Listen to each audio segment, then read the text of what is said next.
Bom dia! Começamos agora o podcast Doses Milionárias e abrindo com o quadro Ciendo Saudável, que tem o propósito de trazer mais consciência em saúde para você. E hoje a gente recebe aqui o Dr. Alexandre para conversar sobre um tema muito especial, a gente vai conversar sobre saúde e espiritualidade. E antes disso, eu vou apresentar o Dr. Alexandre Gazel Coder Campos, que se formou... Isso, falei! Ai, que ótimo! Que se formou, é médico formado na Universidade de Brasília em 2004, fez residência de clínica médica na Universidade Federal de Uberlândia em 2006, fez residência em gastroenterologia e endoscopia digestiva em 2008, é condutor de meditação de plena atenção, tem formação em constelação familiar em 2018, formação em biodecodagem em 2023 e atua como terapeuta desde 2018. Nossa, Alexandre, muito bem-vindo mais uma vez participando aqui do nosso podcast. Muito obrigada por aceitar esse convite. Pois é, Polly, nem tinha me tocado quanto tempo que a gente tinha se falado, né? Tem mais ou menos 6 meses, assim, foi final do ano passado, e aí eu costumo falar que quando as pessoas vêm aqui, o tempo passa muito rápido, daqui a pouco acaba. Aí eu já falo, segura aí que daqui a pouco você volta pra gente continuar conversando. E ainda mais agora, sobre esse tema, saúde e espiritualidade, que tá tão em voga hoje em dia.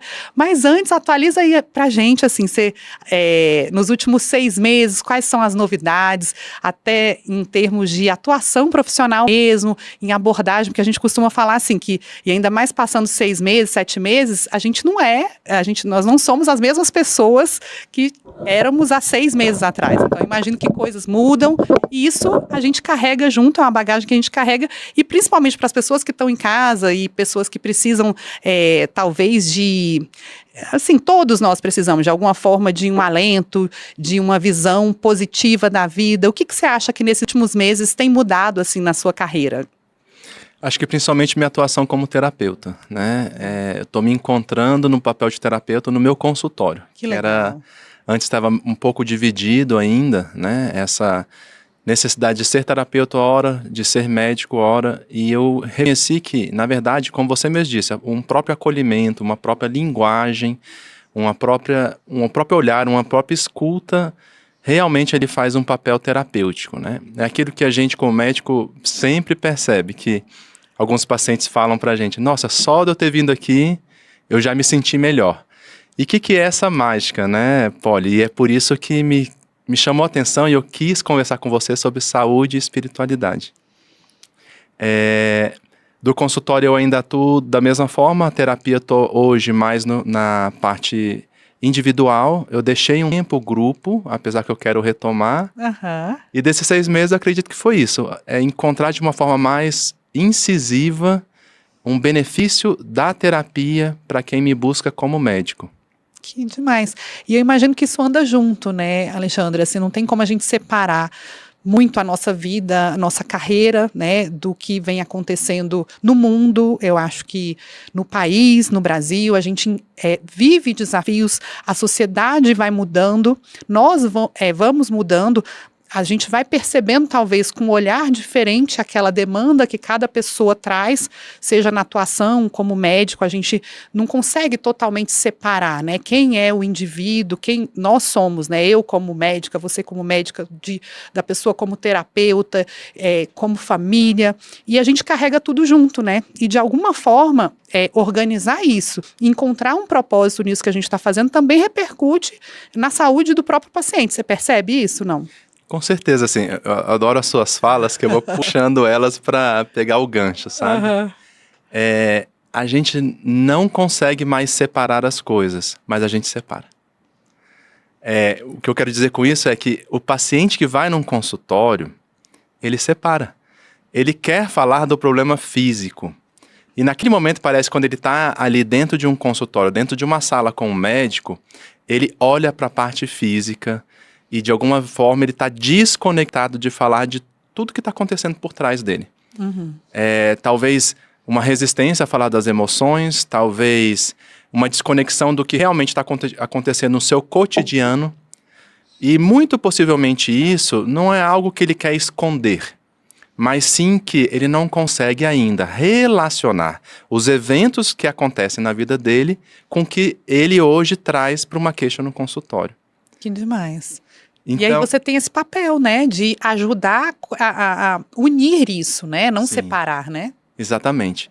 Até na própria, eu fico pensando muito na endocrinologia, né, que tem muitas coisas que são muito objetivas em exames, ou até o próprio sobrepeso, que existe o ganho físico mesmo, e é evidente o que altera-se na anatomia da pessoa. Até nisso, mesmo a pessoa percebendo que existe algo emocional por trás, às vezes uma tendência a ter uma compulsão alimentar, às vezes uma alteração de sono, outras queixas até alteradas de humor, não se faz uma grande conexão, uma grande relação de tudo que está acontecendo com essa manifestação que está no físico, que é a queixa física, que é o que faz ela buscar um médico e não um terapeuta, e não um educador físico, e não um fisioterapeuta, ou um curandista, ou uma religião. Ela busca o médico para a questão física, e ela acredita muito, porque como a manifestação mais evidente para ela é o físico, ela acredita muito que o que o médico vai proporcionar para ela em ajuda física trará o resultado de tudo que ela espera. E aí que gera grande frustração, né, Polly? Sim, porque aí, falando do físico, a gente entende hoje na medicina essa necessidade e de perceber o efeito, né, e aí falando sobre espiritualidade, o efeito dessa espiritualidade no físico, isso é nítido, né, tanto em termos de sintomas, quanto em termos de curas, talvez, que a gente não entende como que tal sintoma melhorou, sendo que não tomou nenhum remédio, ou não fez nenhuma cirurgia, e aí a compreensão disso, e é inegável, né, as pessoas percebem isso, leva hoje em dia, inclusive a medicina, se encontrar novamente, assim, eu acho que uma visão antiga, né, da medicina antes do, né, sei lá, 100 anos atrás, em que não tinha tanto essa questão do desenvolvimento científico, a medicina, ela talvez era muito mais espiritualizada, porque era o que se tinha ali, uma percepção, e aí eu não sei se você percebe que atualmente a gente meio que está voltando um pouco a essa época em que, bom, a gente passou por um tempo de muita ciência e puramente ciência e desconexão da espiritualidade, e agora parece que agora essas coisas andam junto. A espiritualidade não está separada da ciência, ela é científica, digamos assim, também, e aí você percebe isso também, uma certa mudança nos rumos, e aí eu diria assim que você, eu já falei para você que você veio na vanguarda disso, né, eu vejo que a medicina está caminhando para isso, mas já há algum tempo você percebeu essa relação, e aí você percebe que isso é importante, voltar um pouco atrás nessa visão antiga e que é muito atual também da medicina? Sim, claro que sim, né? Até a própria medicina oriental, né? O Oriente fala muito mais com essa visão do que a gente do Ocidente, como você mesmo falou, que vai mais para o lógico, mais para o científico, mais para o racional, né? E eu fiquei muito me perguntando, sabe, Polly, nesses tempos todos agora, que a medicina agora, como autoridade, né? Ela fala que reconhece o papel da espiritualidade no tratamento de saúde. Eu me perguntei muito o que isso significa, né? Já que, assim, quando fala em espiritualidade, a gente recai inevitavelmente em crenças. E crenças, cada um tem a sua, né? Inclusive a crença de não existir. Então, o que isso pode ser na prática colocado no papel do médico, reconhecendo o papel da espiritualidade na condução dele no seu atendimento, né? Já que também, nisso dessa separação que eu te disse, eu pouco vejo na minha experiência clínica o paciente também associar a espiritualidade com saúde. O que eu quero dizer com isso? Não é que o paciente que tem fé, que acredita em algo maior, que acredita em Deus, que acredita numa vida pós a morte física, não participa da sua fé na atuação da sua melhoria. Mas ele ainda utiliza isso, na minha visão, de uma forma muito terceirizada. É como se aqui eu estou fazendo meu papel humano, e aqui eu peço ajuda e aqui eu me empenho, e a Deus e a espiritualidade eu me entrego para que esse algo que eu não explique, que eu chamo de Deus, ou a linguagem que eu utilizo na minha crença, faça o papel que a gente chama de mística, aquilo que a gente não entende, mas é o resultado. E, e sabendo de tudo isso, qual é o nosso papel como profissional de saúde, né? Então, o que eu vejo muitas vezes, Polly, a terapia me ajudou muito, é que talvez o que eu acho que a gente chama de espiritualidade na saúde seja algo chamado de conexão. Conexão, comunicação, integridade, unicidade, um ser humano individual, ou seja, ele percebendo de todas as suas propriedades e não se sentindo separado de si mesmo. Sim. Porque a pessoa que vem com uma doença, a pessoa que está ali adoecida, qualquer um de nós quando a gente adoece, é que uma parte da gente se desconectou do nosso potencial. Ou seja, existiu ali uma percepção interna de que um estresse não foi capaz de resolver, e não se sentindo capaz de resolver, pede ajuda a terceiros para que isso seja resolvido, e dentro, como é que se sente? Ameaçado. E é essa sensação de ameaça, é essa sensação de perigo que coloca a gente em estresse. Por quê? O nosso corpo está voltado o tempo todo para a nossa própria sobrevivência. Então, se à medida que eu vivo um estresse, eu não consigo resolver e eu me sinto ameaçado em alguma parte de mim, e eu tomo isso como um todo, achando que isso vai me atrapalhar, ou vai me contaminar, ou vai me prejudicar de forma integral, o que o corpo vai fazer? Vai mobilizar tudo para nos proteger. Isso chama estresse. O estresse é nos colocar em defesa, em posição de defesa, contra algo ou alguém que ameaça a nossa própria sobrevivência. Sim. Né? E aí, pensando nisso, assim, essa desconexão, talvez, de repente, no momento de um sintoma, de uma dor, de uma doença, a pessoa se sentir, de certa forma, incapaz de resolver aquilo ali, e aí ela separa, né, bom, então eu realmente preciso de ajuda, vou buscar um médico, vou buscar um tratamento, vou buscar um remédio, e às vezes, separadamente, ela vai buscar também o espiritual, sem saber, muitas vezes, que ela sozinha, em tese, assim, ela tem recursos para resolver aquilo ali que ela está passando, aquela dor, aquele problema, e que tudo bem, é ótimo que ela busque ajuda, mas sem delegar 100%, sem sair do processo, digamos assim, de cura, né, dos sintomas e tudo. E aí, talvez, onde entra a importância da medicina em falar de espiritualidade, inclusive, recentemente, esse ano, o Conselho Federal de Medicina criou uma comissão de saúde e espiritualidade, e o objetivo é justamente estudar melhor isso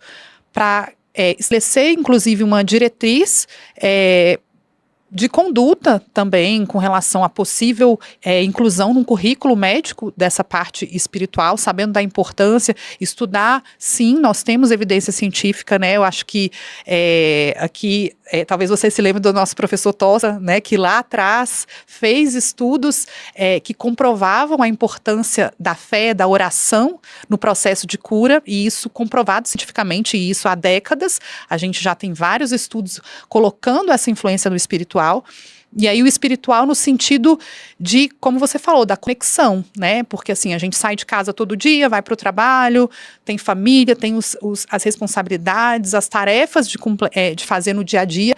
E a medicina também levar em consideração que o propósito que está por trás de tudo influencia muito, né, em como a gente se sente, nosso estado de bem-estar e saúde. Então, sabendo disso, às vezes algumas queixas, eu mesmo como endocrinologista que eu recebo de pacientes que falam, bem, então o que está acontecendo? Se meus hormônios estão normais, eu tenho, as vitaminas estão normais, por que eu estou tão cansado? Por que eu estou tão me sentindo mal? E de repente, às vezes uma pergunta que me vem à cabeça, nem sempre eu faço, porque a gente tem que ver o tempo, o time, o momento, né, nessa relação médico-paciente que isso pode ser colocado, mas eu me pergunto, o quão satisfeito ou satisfeita está essa pessoa nesse momento da vida, seja com o trabalho, seja com os relacionamentos, esse grau de satisfação de vida leva as pessoas a se sentirem cansadas ou mais dispostas, né? Você percebe isso?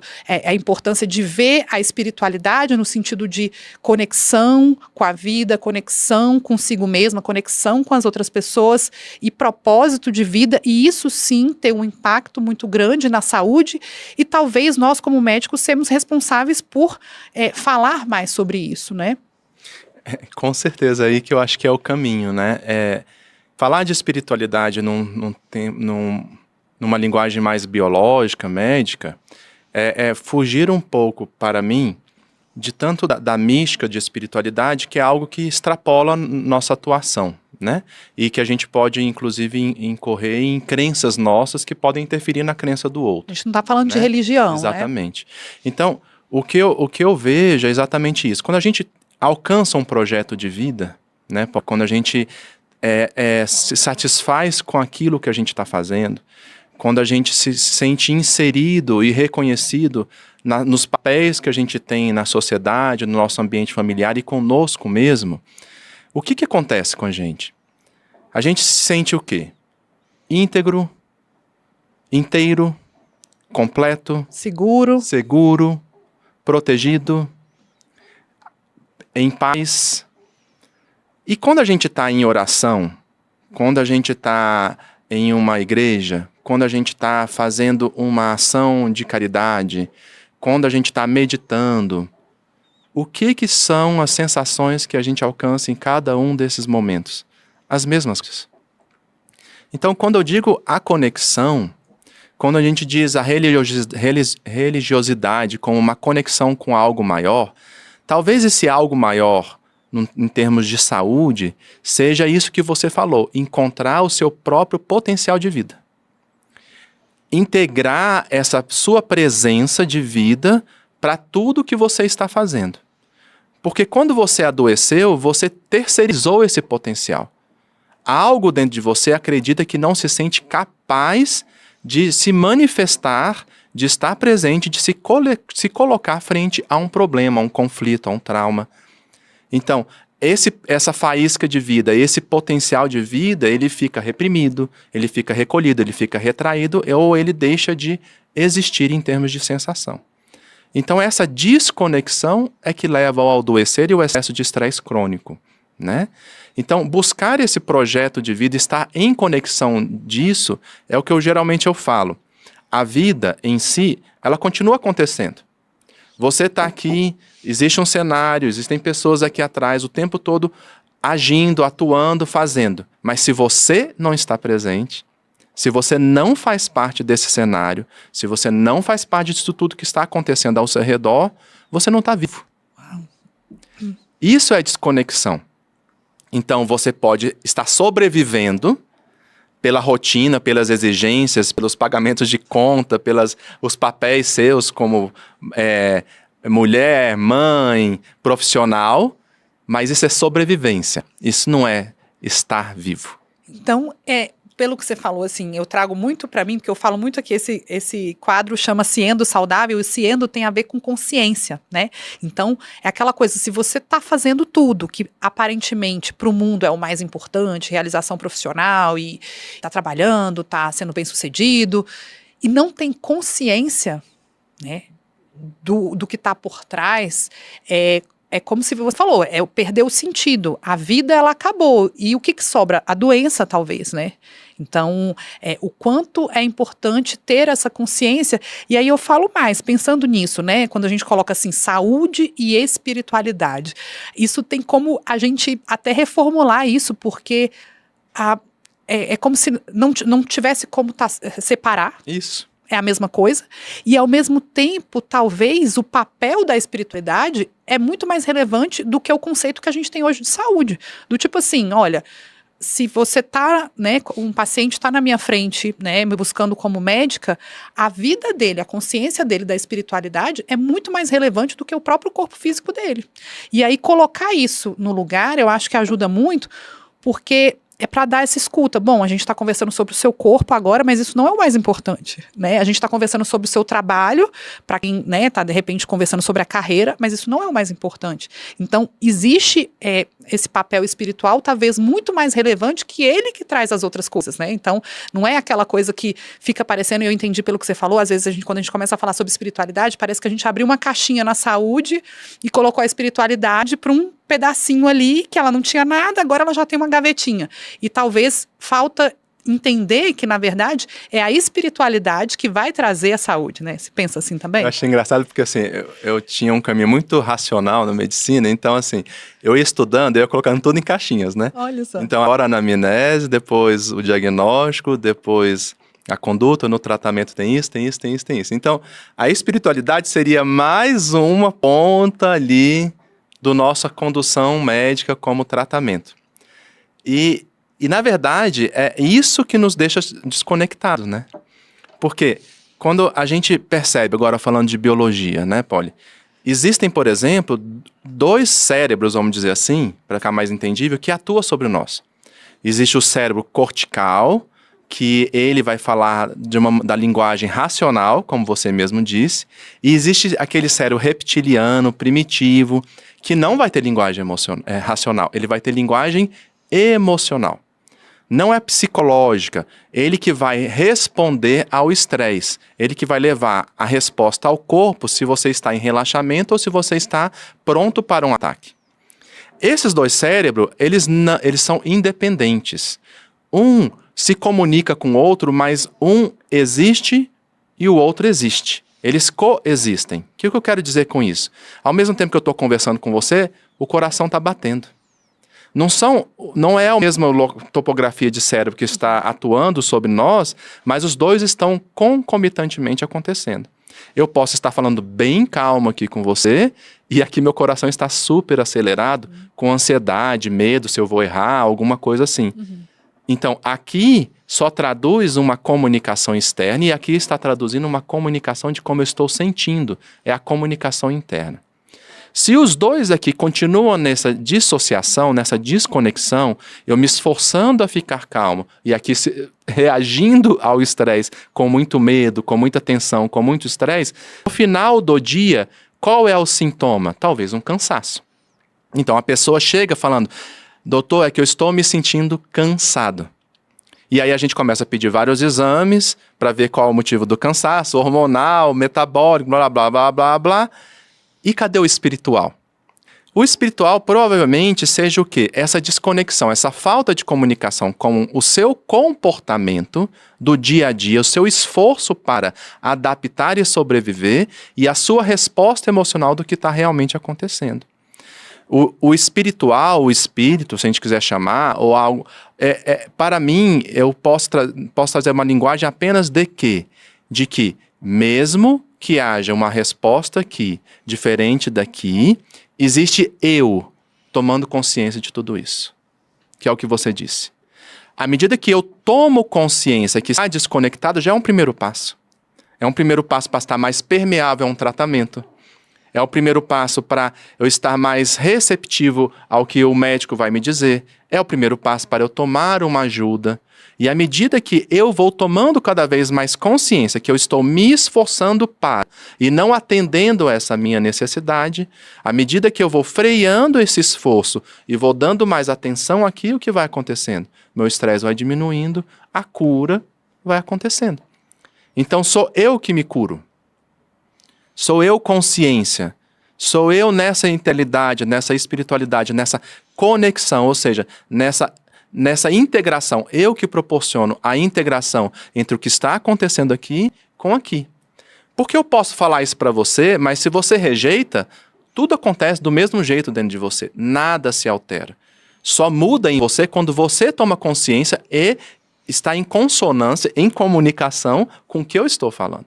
Senão, nada muda. É o que a gente percebe no consultório, né? Às vezes vem um paciente, a gente já tem todo um protocolo para falar para ele, a gente até busca trazer a linguagem dele, mas ele está em outro mundo. Eu começo a dizer, né? Ele está no mundo do que ele acha que é preciso. Ele não está permeável ao médico que está do outro lado, traduzindo o que está acontecendo e oferecendo recursos para ele. Então, ele vai embora. Ele provavelmente ou não vai fazer a medicação, ou vai ter efeito colateral com a medicação, ou vai buscar outro médico, porque essa comunicação não se estabeleceu. Então, essa espiritualização, que é a conexão, não aconteceu. Olha só. E assim, muito interessante, né, de imaginar isso, esse processo ativo da pessoa que, de repente, se cura de uma doença, de um câncer, por exemplo, da autonomia, sim. Com certeza, o tratamento médico, ele foi fundamental, mas não é só o tratamento médico, né? É essa percepção da pessoa ativa nesse processo de repente, às vezes sem saber, inconscientemente, aquela pessoa que tinha maus hábitos, porque ela se assustou com o câncer, ela pensa, bom, agora eu preciso reduzir o estresse, eu preciso me alimentar melhor, eu preciso dormir melhor, e ela se curou, porque ela entendeu aquele passo a passo, e o remédio ajudou, o tratamento, claro, foi muito importante, mas não foi só isso, né? Tem esse aspecto também, né, Alexandre? Com certeza, sim. Hoje, num consultório em que eu falo da linguagem das terapias, eu recebo muito os perfis diferentes de pacientes, né? Aquela pessoa que é muito do racional, que vai buscar muita ajuda médica, aquela pessoa que vem de um caminho mais holístico, que busca outros tipos de atendimentos, e nesses extremos, esse não vai aceitar nada desse, e esse não vai aceitar nada desse, né? E mais uma vez, essa desconexão não permite ele alcançar a integralidade de um tratamento que ele pode oferecer, ele pode receber. Porque só a tomada de consciência, né, Polly, ela é o alavanco para tudo se transformar e acontecer, só que existe uma questão que chama tempo, né? Então, se a pessoa está doente, ou seja, se ela chegou no físico, é porque esse adoecimento já aconteceu há muito tempo. Então, possivelmente, a tomada de consciência de um comportamento que a leva ao adoecimento não é suficiente para ela alterar naquele momento esse comportamento e reverter esse processo de adoecimento. Então, a medicação vai ser necessária.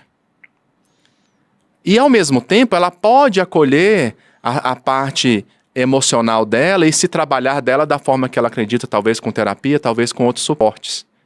E tudo isso acontece concomitante. Então, não é só aqui, atendendo às emoções, não é só aqui, atendendo às medicações. É permitindo que tudo isso esteja a seu favor, à medida que você está tomando consciência do processo, se transformando para um processo que reverta a seu favor. E todo processo que reverte a seu favor chama saúde. Por quê? A gente só sai do estresse quando a gente sai do perigo. Ou seja, quando a situação do ambiente está favorável a você mesmo.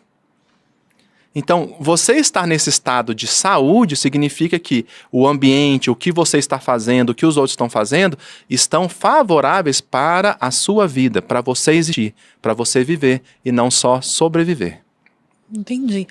E assim, falando do ponto de vista mais prático, né?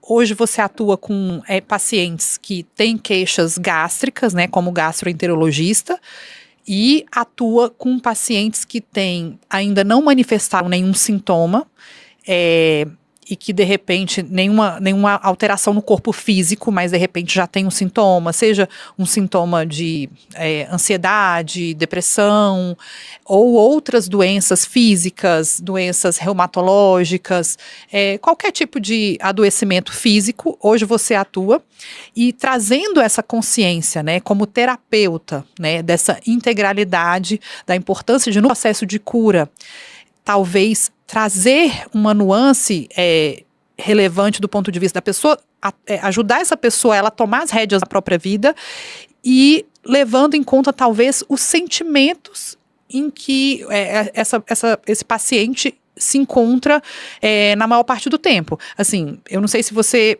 percebe que, por exemplo, aqueles pacientes que estão vivenciando, né, sentimentos negativos como raiva,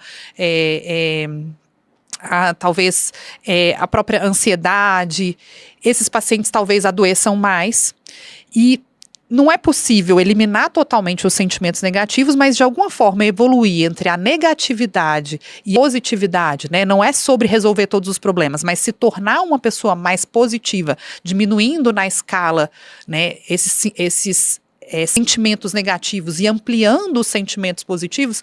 Você acha que isso é uma ferramenta que você usa no dia a dia no seu consultório, assim, e que outras ferramentas você usa para conduzir esse paciente para um estado de mais saúde e bem-estar? Olha, existem várias vertentes aí num processo terapêutico com a biodecodagem que pode ser atuado. Por exemplo, que eu me satisfaço muito é quando eu acompanho alguém com câncer, que eles vão ter, por exemplo, medo do prognóstico, né, do que vai acontecer com eles. Medo de realizar um exame e saber se a doença está sendo controlada e com resposta ao tratamento ou não. Muitos efeitos colaterais de quimioterapia. Então, antes mesmo de se chegar no trabalho do trauma que adoeceu e levou à manifestação do câncer, se trabalha muito esses aspectos que permitem que ele tenha mais adesão, permeabilidade e resposta ao tratamento médico que ele está sendo submetido. Porque a gente está diante de uma doença com urgência para um tratamento. Então, isso é preciso dar mais atenção. E é muito bacana quando se percebe que a pessoa vai fazer um PET scan e já não se estressa mais como antes. Uau. Vai fazer uma quimioterapia e já não tem tantos efeitos colaterais que tinha antes, e talvez muitos efeitos colaterais poderia ser um dos motivos de suspender aquele tratamento e ter que recorrer a outro. Né? Então, realmente é uma aliança a medicina ali. A outra forma são aquelas pessoas que estão com distúrbios funcionais. Ou seja, aquelas que têm manifestação, sintomas físicos, mas não têm a doença. Né? Pigarro, eu peguei um que era uma tosse crônica, e eles... Dores crônicas. A dor crônica já é mais complexa, porque vai ter muitas questões ali, inclusive que você falou da parte emocional como uma culpa, geralmente. Agora, esses mais pontuais, como uma tosse crônica, uma coceira, um pigarro, é muito bacana porque a manifestação é muito recente, ela não se traumatizou tanto tempo, então o comportamento se tornou tão viciado e condicionado. E aí a atuação como terapeuta ela pode ser muito rápida. E em poucas sessões a pessoa pode ficar bem sem precisar mais de medicação. E o outro ponto é mais realmente psicológico e emocional, que ela vem com uma queixa emocional, psicológica, que aí a gente vai atuar muitos pontos, e ali entra muito, por exemplo, a programação neurolinguística, que é o que você falou. A pessoa está muito na dualidade de que ou eu tenho que fazer isso e deixar de fazer isso, ou fazer isso ou deixar de fazer isso. Agora, com a linguagem biológica, o que eu posso te dizer? Que sim, toda a terapia, a todo tempo está se trabalhando o que precisa ser eliminado de negativo e o que precisa ser trazido para ele de positivo. Porque isso é a nossa biologia. A gente tem sistemas de excreção e sistemas de absorção. Verdade. O tempo todo a gente tem isso. E às vezes, até como meu professor me falou, lembra que você tem 2 rins, mas apenas um tubo digestivo. O que ele quis dizer com isso simbologicamente? Que às vezes é preciso eliminar muita coisa e ao tempo conseguindo absorver.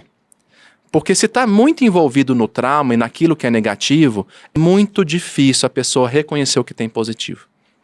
Então é lógico que toda a sessão se tenta trabalhar os dois, clareando, né, limpando para poder enxergar o positivo, que é retomar a própria consciência, a sua própria autonomia, mas às vezes é preciso fazer muitas sessões de eliminação até que finalmente ela consegue reconhecer o positivo.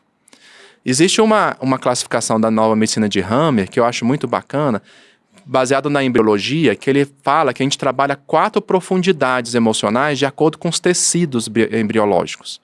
Então a gente trabalha, primeiro, no nível mais primitivo, as nossas referências. Então são aqueles traumas que se perdem referência de segurança, de proteção, de valorização, de vida. A segunda parte é a parte de proteção, que é a nossa serosa. Então a gente está falando sobre a forma e o formato que existe para proteger os nossos órgãos. Então é o ataque à nossa integridade. É aquela pessoa que se sente manchada, tem um abuso, sofre uma agressão, uma violência, e aí o trabalho vai ser em recompor essa capa protetora que foi perdida. O terceiro passo, a gente estabelece ali então o contato íntimo com os nossos movimentos, que é o ósseo muscular, sangue, e esses movimentos eles têm relação com a nossa intimidade, ou seja, com as relações mais íntimas, aquilo que eu começo a me reconhecer como indivíduo, e a comparação num trauma me traz um sentimento de desvalorização.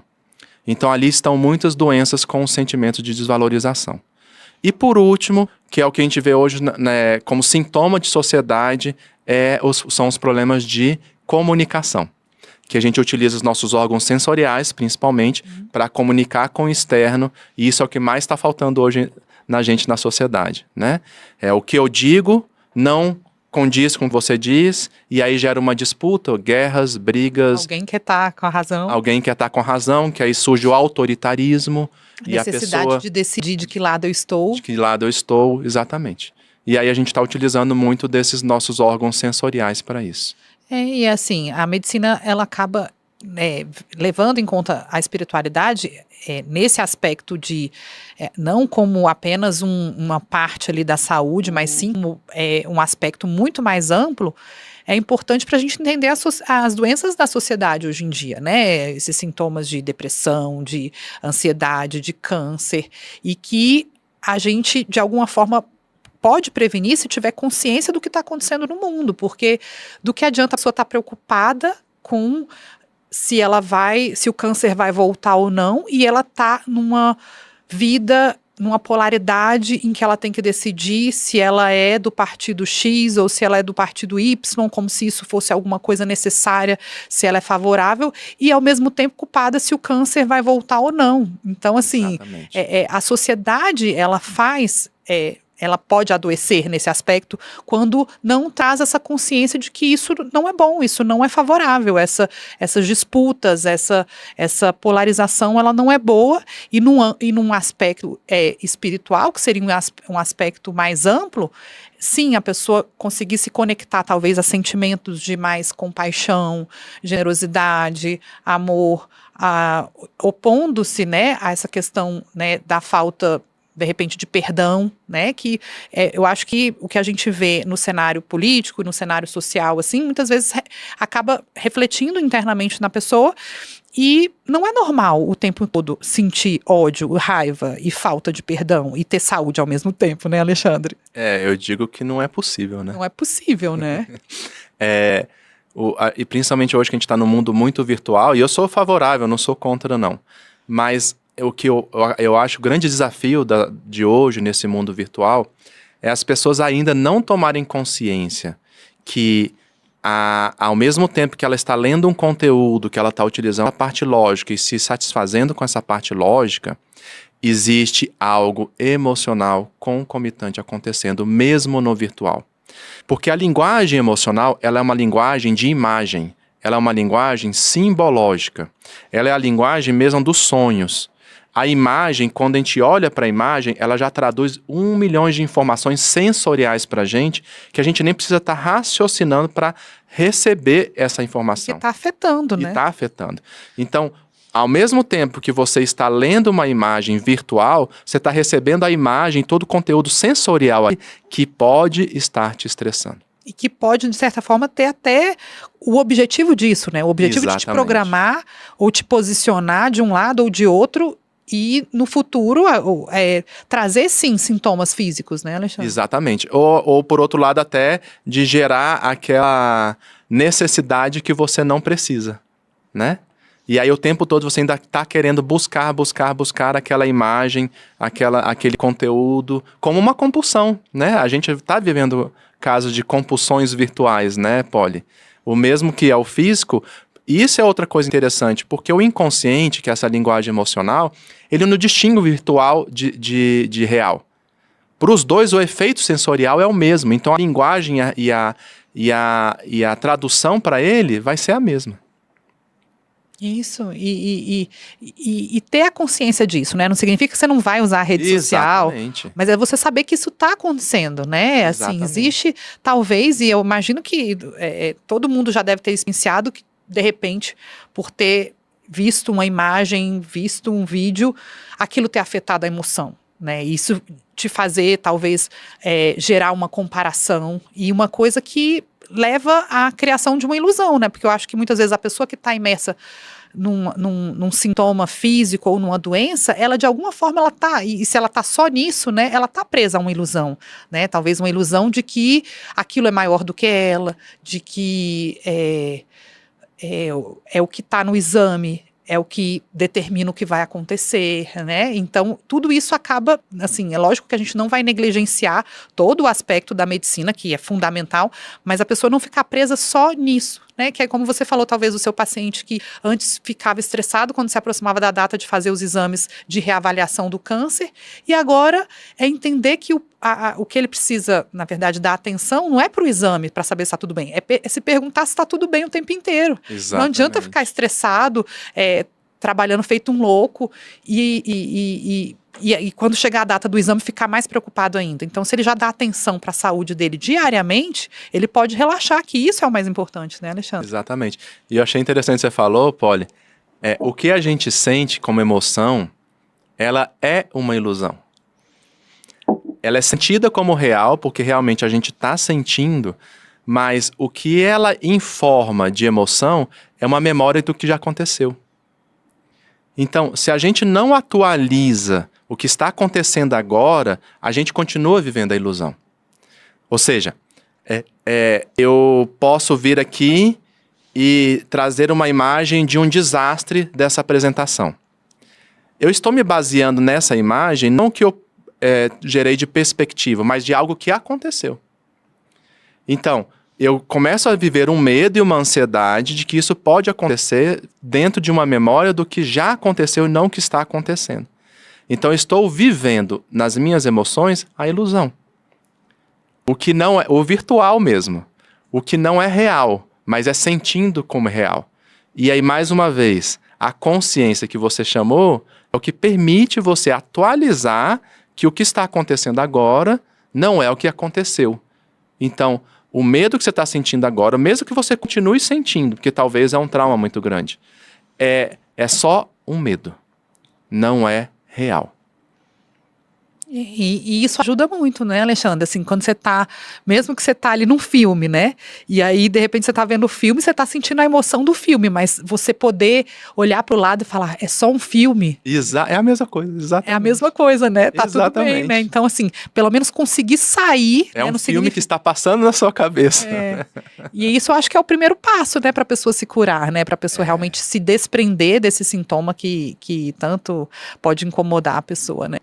Com certeza. Demais. Então, assim, eu acho que esse tema espiritualidade, ele dá pra gente conversar sobre muita coisa, porque eu acho que é o que a gente usa o dia, assim, né, eu acho que nós como médicos que já temos essa visão mais ampla, é o que a gente vive todo dia, né, e às vezes a gente nem sempre consegue atuar, né, dependendo do momento em que a gente está vivenciando, não só no consultório, mas na vida em que a gente vê as coisas caminhando e entendendo ali, vendo que quem está, de repente, sofrendo, né, com dores, muitas vezes não consegue enxergar, e a gente consegue enxergar, mas não é o fato de eu enxergar que vai trazer a cura, é o fato de conseguir ter esse momento em que a pessoa meio que vira a chave, né?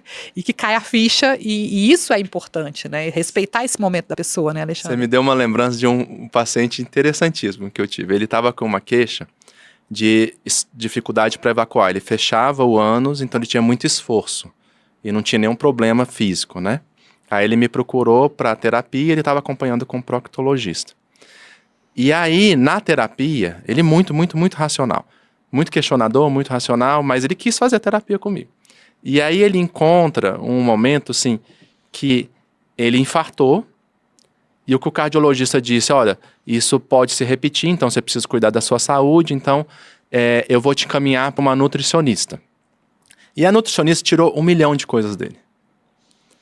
E aí ele se sentiu muito coibido nas coisas que ele podia comer, ele já tinha um estilo de vida mais ou menos saudável, não sei o quê, e ele não conseguia concordar com aquilo, mas ao mesmo tempo, como era uma autoridade da nutrição que estava falando, ele estava seguindo porque ele tinha um medo de infartar de novo. E aí, todo o trabalho do ânus é você resgatar o seu controle. Você se centrar para você tomar o seu controle de volta, porque isso acontece na infância, né? Essa troca de você permitir sair ou não. Então você começa a perceber que você tem um controle sobre você, sobre o seu corpo. E aí ele chega um momento que ele desiste da terapia, ele acho que não tinha evoluído nada, mas ele tomou essas consciências disso que está acontecendo. Aí um dia eu encontro com ele e ele fala assim, melhorei. E eu melhorei, sabe como, doutor? Parei de ir na nutricionista, parei de ir na sua terapia, parei de ir na fisioterapia e estou fazendo do meu jeito. Eu falei, então pronto, você se curou. Olha só, tava nele, né? Então, a gente ainda fica esperando, como médico ou como paciente, que é o que a gente fala que deve ser seguido. Não, isso é uma diretriz, né, Polly? Verdade. A vida é muito além disso, né? Sim. Lógico, se você procura um médico, você vai se apoiar na diretriz médica para buscar um atendimento. Mas essa autonomia que a pessoa tem, ela não pode perder. Que demais. Nossa, que demais, Alexandre. E assim, aqui o tempo voa. Vou até pedir assim para você deixar os seus contatos, porque assim, às vezes eu fico pensando, né, qual que é o perfil de pacientes que vai buscar o Dr. Alexandre Coder? É todos, né? Na verdade, é você que vai dizer, né, assim, pra gente se tem alguma área de atuação em especial, mas pelo que eu vejo, são todas as pessoas, todas né? as pessoas. Nós somos quem é humano tem demandas para tratar e para se sentir melhor, né? E como é que as pessoas que estão em casa podem fazer para te encontrar, para iniciar um tratamento, uma avaliação, uma terapia com você? Como que é? Então, eu sou médico gastroenterologista da Uniprocto, ali na 616 Sul. Meu médico e de terapia, tudo é lá. É só entrar em contato com a clínica, que será um prazer ser atendido. Lá, as consultas de terapia concorrem no mesmo horário, na mesma agenda, então será um prazer. Ai, que ótimo, Alexandre. E para você também, que está aí chegando esse mês de agosto, quem acompanha a gente lá na Clínica Ciendo, está chegando mais uma edição do programa Emagreciendo, que é o programa de emagrecimento consciente da Clínica Ciendo, e que para criar essa consciência é fundamental o tempo. Então o programa foi ampliado, hoje ele dura 6 meses e vai começar agora em agosto. Então para você que quer saber mais, entre em contato com a gente na clínica. Nosso Instagram é @ciendoendocrinologia. Lá você vai conversar com a Gabriela, com a Daiane, que vão te receber muito bem, serão todos muito bem-vindos. Obrigada, Alexandre, foi ótimo conversar mais uma vez com você, é sempre um prazer. Aqui esse canal está à sua disposição. Eu acho que a gente tem alguns pacientes em comuns, eles sempre cobram da época das lives, da época em que a gente conversava. Você vê que o mundo vai mudando, né? Tinha uma época em que a gente tinha esse espaço, hoje já não está mais comum, e agora a gente está na fase do podcast, mas de alguma forma eu acho que é muito útil a gente conseguir falar para mais gente, talvez aquilo que a gente pensa diariamente e o que a gente leva para o nosso paciente no consultório, ampliar para que mais pessoas se beneficiem aí como digamos, uma corrente do bem, né, para trazer mais consciência em saúde. Muito obrigada pela sua participação. Obrigado você, Polly, como sempre. Obrigada, gente. Obrigada pela audiência. Até mais.